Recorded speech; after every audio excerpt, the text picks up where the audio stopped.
Sitting next to Lord Shiva, and she was asking, "My dear Lord, all these Brahmanas are reciting this Vishnu Sahasranama, which is elaborately recited by them daily. Is there a way to recite it in a very brief manner?" She asked the question. Parvatyuvacha kenopayena laguna Vishnurnama sahasrakam paditair panditair nityam shrotu vichham yaham prabho. So I want to hear the great Panditas and devotees who recite Sahasranama, how it can be recited in a very short time. Then Ishvara Uvacha, this is Lord Shiva speaking.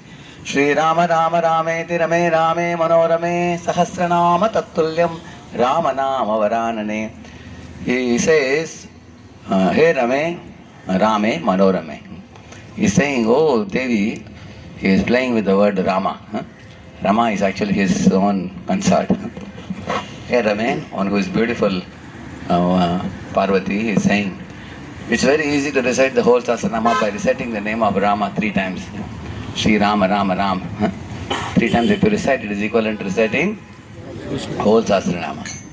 So in this way, Lord Shiva is awarding the Ramanam to Parvati Devi. You can see that. So, and Parvati Devi was chanting Ram Nam ever since, after Shiva awarded.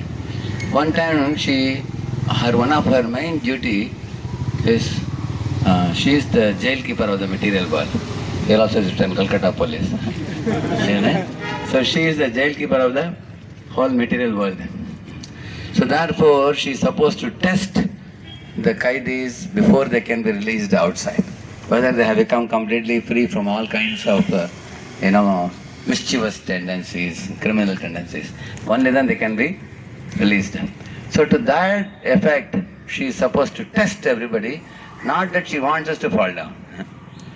Like when a police wants to make sure that the thieves are free from any kind of malicious intent, they may keep some bait to check what is he doing with that.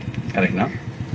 Just like after Lord Krishna danced on the hoods of Kaliya, Kaliya became subdued, you all know that.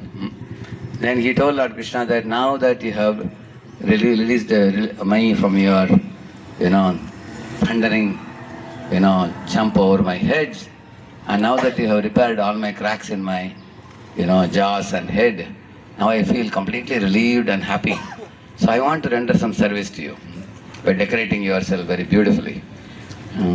And Krishna said, okay, now you can do Shringar, just like you all do Shringar of the deity form of the Lord. So that fellow was picking up one armlet, bracelets and putting in Krishna's hands. So Krishna secretly put one shining pendant type of like a Kaustubhamani kind of thing in the Kajana. That was a very special thing. So when this Kaliya was moving aside all the jewelry, he saw this first class jewelry which was shining. So he picked it up and offered it to Krishna as a necklace. Then Krishna understood this Kaliya has given up his Bhogavritti now. Because generally what we do, best things we keep for ourselves. And other things we give it to Krishna. Like one man was having some puffed rice, he was about to eat it and the wind came and blew it. And it was blowing, he said, anyway it has gone out of the hand. So what he said? Govinda Anama, he said. So that is not considered proper offering. It should be lovingly offered, isn't it? So whether Kaliya, what is he doing? Krishna checked. Kaliya offered the best of the jewelry to Krishna. Krishna said his Bhogavritti is removed. Similarly, Ma Durga, her duty is to see that all living entities are pure enough to be released from this material existence. Then they can be allowed to go back to Godhead. So she feels great happiness to see somebody become a pure devotee of Krishna. What is the pure proof for that? When Jadabharata was brought by some dacoits to a Kali temple, and then they were about to behead Jadabharata. Of course, first they gave him, garland, they gave him chandan kumkum, they gave him silken cloths, and they gave him a plate of food to eat and everything. But finally, when they were about to kill him, at that time, Ma Durga, what she did? She immediately exploded from the deity and chopped off all the heads of all the dacoits. And not only her, she expanded herself into a dozen forms, all Durga forms. And all of them were having a shrilling laughter, like that. And they were all playing the heads of the dacoits like balls, like we play some volleyball or some basketball, like that. Then in this way, Jadabharata was saved by Ma Durga. You can see that. What does that show? It shows that she is very attentive to protecting the Lord's devotees and also releasing the Lord's devotees. And those who are having some mischievous, malicious intent, they will be made to stay back in this world. So, in order to show the glory of Haridas Thakur, the same Durga, she comes, wants to allure Haridas Thakur. And Haridas Thakur was so absorbed in chanting 3 days, isn't it? So, the third day, Parvati Mata, she is telling Haridas Thakur that Lord Shiva awarded me Ram Nam.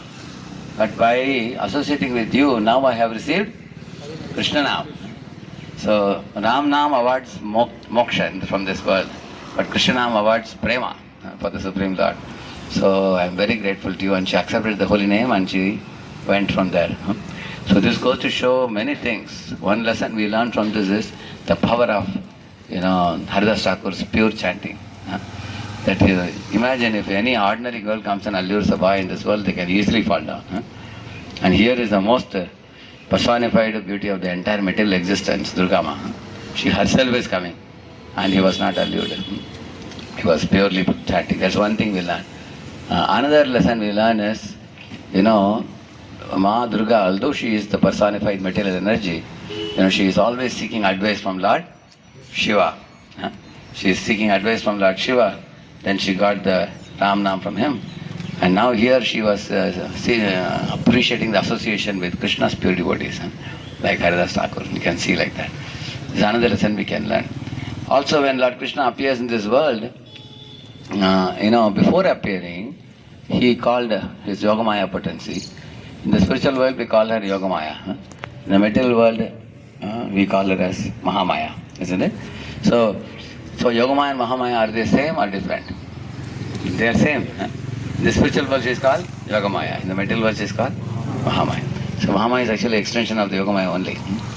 So Krishna told her that, you see, now as the seventh child, Balaram is going to appear in the womb of Devaki. So transfer him to the womb of Rohini. And he told her the technique how to do that.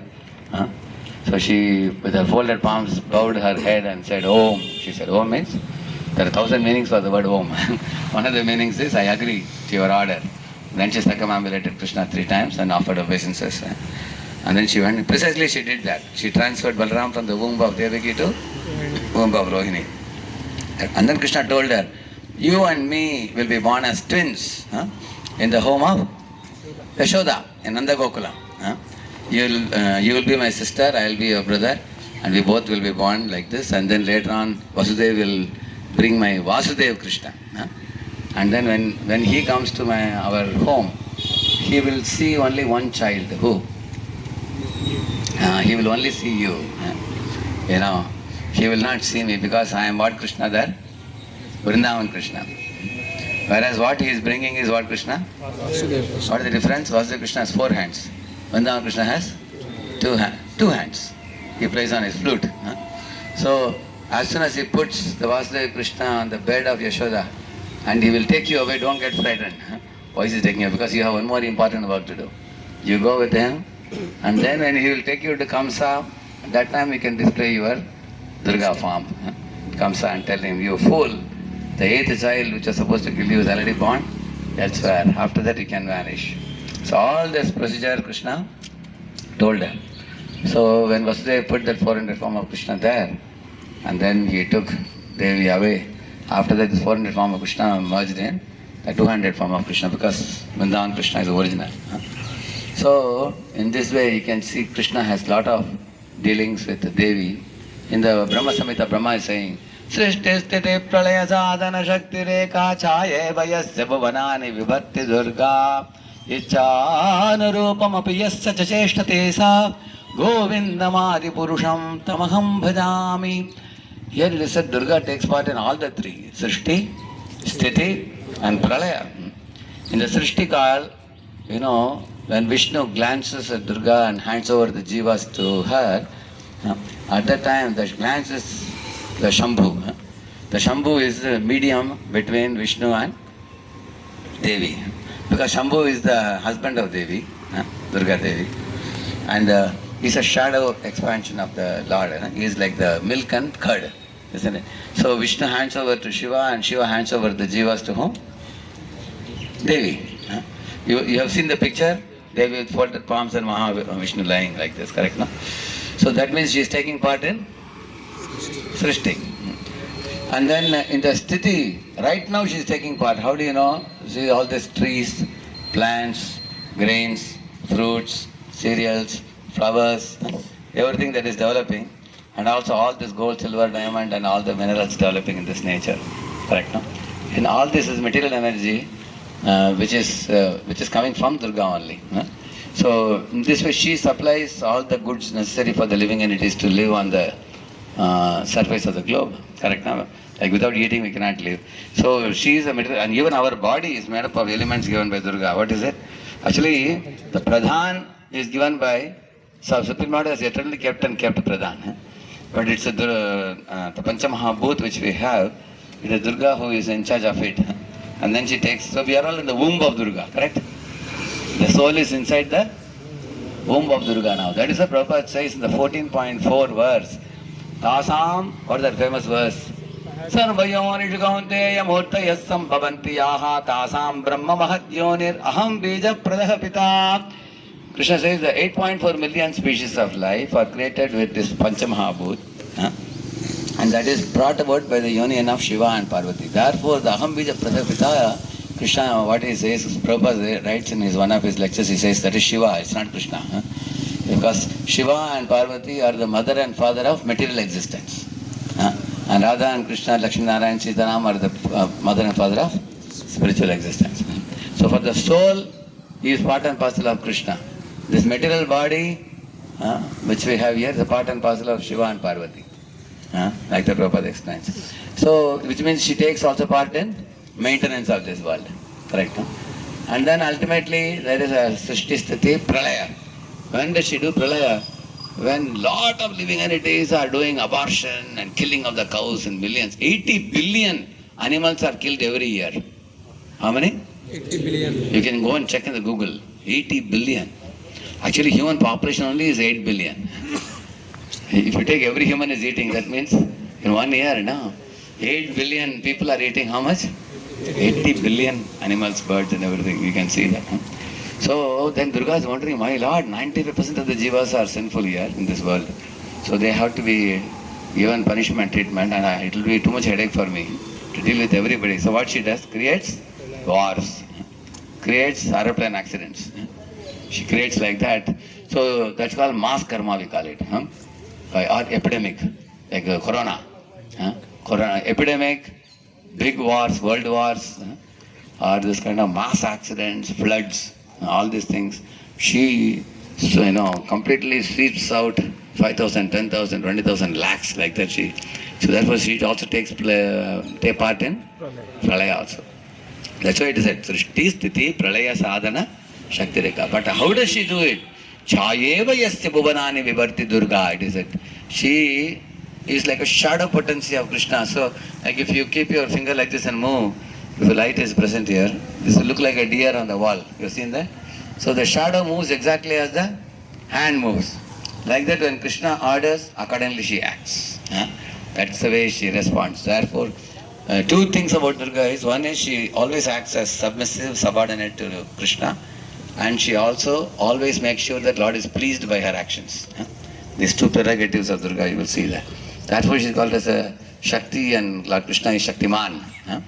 So Lord Krishna has three types of Shaktis. One is a mother potency like Yashoda, Devaki and all of them. Another one is sister potency like Durga or like our Subhadra and all of them. And then there is consort potency like Radharani, Lakshmi and all of them. So all these are female forms, but all three are called as Shaktis. So she is also the Shakti of the Lord. So being in the Shakti potency of the Lord, we offer our respects, and today we discussed how she chants Ram Nam also, and she also chants Krishna Nam also. So in this way, by chanting the holy name, devotees become very dear to Durga, and Durga will very soon open the jail gate and say, very good my child, even I am also chanting, you also chant. Okay, now you can go back. Will be released by that. Hare Krishna, Hare Krishna, Krishna